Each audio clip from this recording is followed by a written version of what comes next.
Welcome to the channel, I'm Kyle de Lange and I want to help you see that Christianity is both reasonable and true. Well, good luck with that, and I won't disagree. Yet, if by true you mean that Christianity is a thing, then yeah, I totally agree. It is a thing, although I suspect I'm already wrong, because you used the word reasonable as well, implying that you think it's reasonable to believe in Christianity, aka God. Please subscribe. Wait a second, are you being serious? There's only one definition for the word atheism and it's perfectly fine. Unless, of course, what you actually mean is there are many different interpretations of atheism. I thought Christians didn't lie. Atheists make a distinction between two kinds of atheists. There's the Gnostic atheist who states there is no God, and there's the agnostic atheist who states I don't know whether there's a God, but I just lack a belief in God's existence. That doesn't mean there are different definitions of the word atheist. It just means there is more than one kind of atheist. Why, in the name of Uncle Albert's trousers, is there a G at the start of Gnostic? Even less sensical than believing in God. I get it in agnostic, you actually say it, but just cross it off and not stick it in there. It doesn't need to be there. Most atheists who commented on my video like to call themselves agnostic atheists.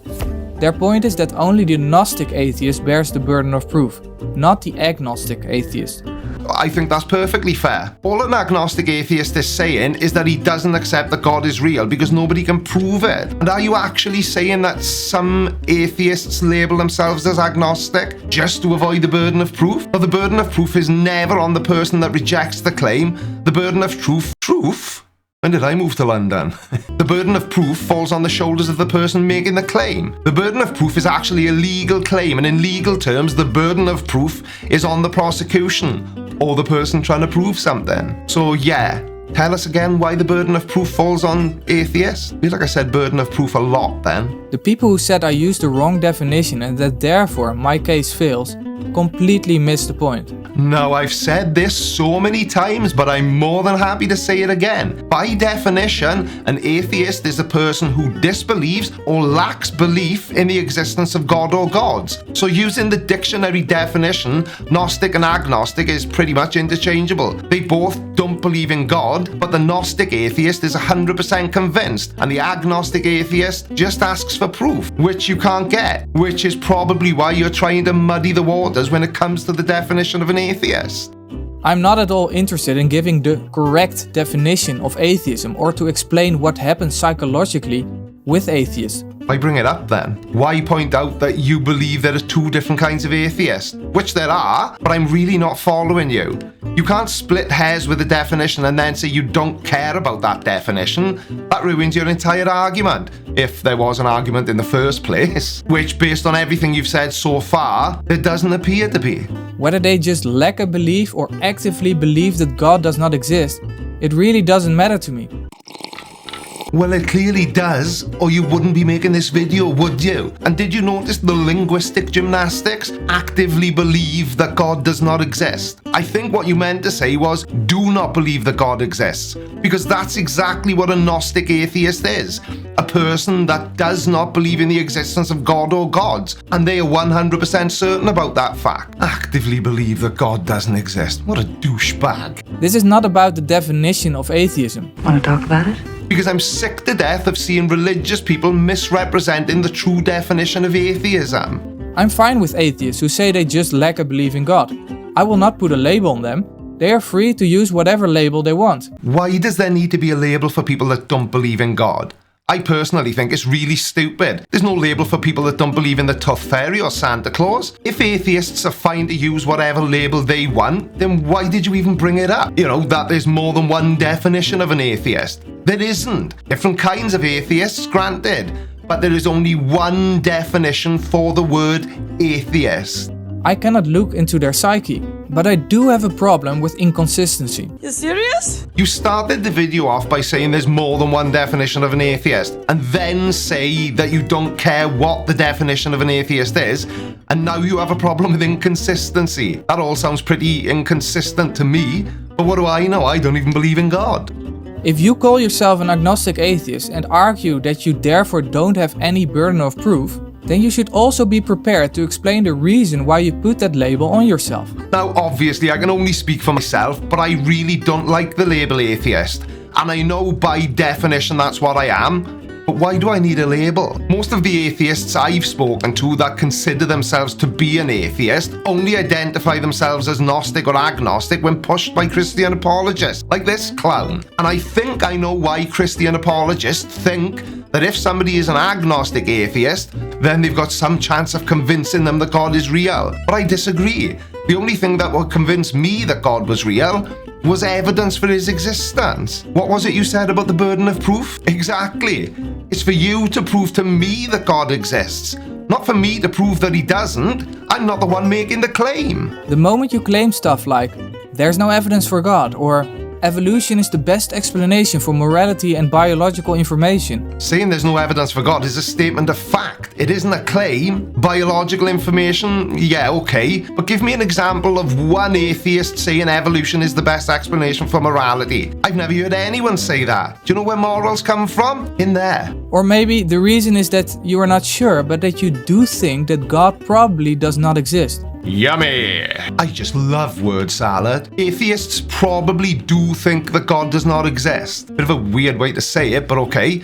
There is no probably. Agnostic atheists haven't been given any proof that shows them God exists. And Gnostic atheists are sure God doesn't exist. But they're still both atheists. Now you bear the burden of proof, because this is not simply a lack of belief. This is actively believing that God does not exist. That is such a disingenuous way of saying that. I'm getting fed up of saying this, but a lack of belief isn't a belief that something doesn't exist. It's just a lack of belief. Go and check the definition for yourself if you don't believe me. Or is the English dictionary telling lies as well? The theist is perfectly reasonable to ask, why do you think God probably does not exist? To which the atheist replies, because there's no evidence to show that he does. Does anyone else feel like we're going round in circles here? The atheist could respond, as many atheists do, well, there's no evidence that God exists. Then the theist can ask, what do you mean with evidence? And how do you know there's no evidence that God exists? Well, I don't want to point out the obvious, but no evidence usually means that there isn't evidence. And the reason we think there is no evidence is because none has ever been presented. And as I've said many times before, if somebody can show me that God exists, then I'll accept that God exists. I still won't like him, but I would accept that he was real. God. Childhood cancer? Good job. If that was you. It wasn't, but if it was, it would just make you an evil scumbag. The atheist has the responsibility to answer this question because he made the claim. Is saying that there is no evidence for something making a claim really? And yeah, I know I'm claiming that there is no evidence. Or am I? Or am I just pointing it out? If there was a claim being made, that claim would need to be, we have not seen any evidence that shows us that God is real. And what's the problem with that? Apart from the obvious problems for Christian apologists. Even when someone says he's perfectly agnostic, he can still have the burden of proof. You really don't understand what the burden of proof means to you, and I'm not explaining it again. Christian apologists are the ones claiming that God really exists, and by definition, the burden of proof is on them. I know they wish it was on us, but it isn't. And it doesn't matter how many different ways you try to manipulate the definition of atheism, it won't change anything.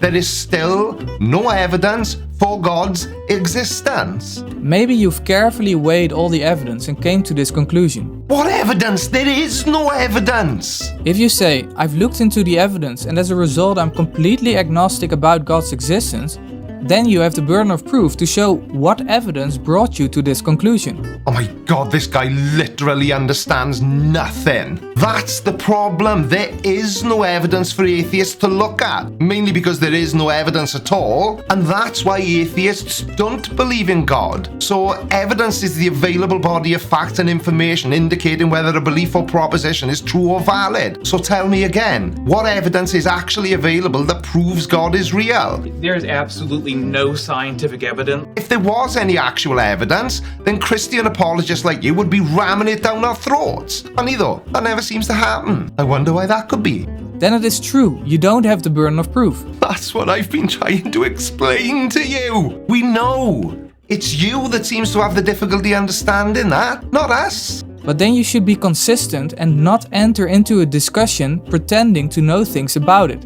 It doesn't make sense to on the one hand claim to be totally ignorant about a certain subject, and on the other hand pretend to know things about that subject. That's inconsistent. That really was stupid. Give me a minute. I've got to compose myself and work out what the hell he meant. 3 hours later. I haven't really got anywhere, but let's move on. How much do you need to know about God to say that you don't accept he's real? If, on the other hand, there were bags of evidence and then we were still saying we didn't believe he was real, we would need to know a lot about the topic. But there isn't. So if you ask me, the only thing I need to know is that I don't accept that God exists. Of course, it is never inconsistent to simply ask questions. If a Hindu comes up to you and says, reincarnation is a fact, you are perfectly reasonable to ask, why do you think that? Ah, right. So it's acceptable to ask a Hindu why they believe in reincarnation, but it isn't acceptable to ask a Christian apologist why they believe in God. Double standards much? And if that person says, prove me wrong, then you can say, no, I don't have to. I didn't make a claim, you did. Exactly. And that's why when you ask an atheist to prove that God isn't real, they don't need to, because they didn't make the claim. So you need to give me evidence. But it would not be reasonable to pretend to know things about reincarnation when that is actually not the case. Maybe you have never investigated this subject, but you do claim there's no evidence for reincarnation. The Hindu is right to ask, how do you know that? The honest thing you could say would be, now we are starting to get the point. The honest thing to say would have been that I have never seen any evidence that shows me reincarnations are true. Which is why, when you ask an atheist why they don't believe in God, the honest answer is the same. Because they have never seen any evidence that demonstrates that he's real. You do realize that you're invalidating your own argument, don't you? I'm not aware of any evidence for reincarnation.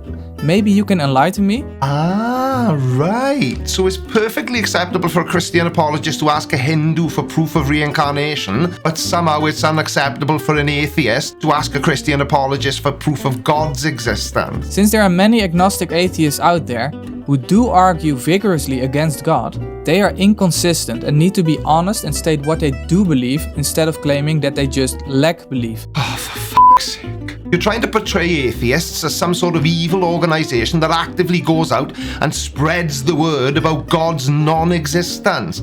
No, that's not what atheism is at all. If it wasn't for people like you, people like me would probably never need to say anything and just continue to go about our lives not believing in God. But every time somebody like you tells me that I can't just not believe in God, then you are the one causing discourse like this. Anyway, I just thought I would point out the many hypocrisies in this video. Not really sure why.